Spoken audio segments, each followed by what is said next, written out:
Hey, it's Friday, so it is real estate advice day. Okay, so a couple weeks ago, we talked about how open houses can sell properties, and this is true, and why you should probably be doing open houses in today's market. But there is a caveat to that, and that's when it comes to condos. To be honest with you, open houses don't always make a lot of sense for condos. In about 90% of the times, it doesn't at all. Why do I say that? Well, first off, a lot of condo corporations won't allow you to do open houses. Yeah, it's against their condo corporation's statute. So you have to check to make sure they're even allowed.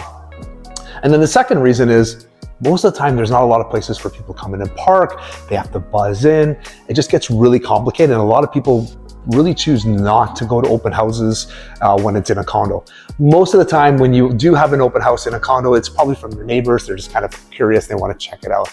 So it doesn't really help you the same way when you're doing an open house for a condo as it would for saying a detached, a semi-detached, or even a townhouse.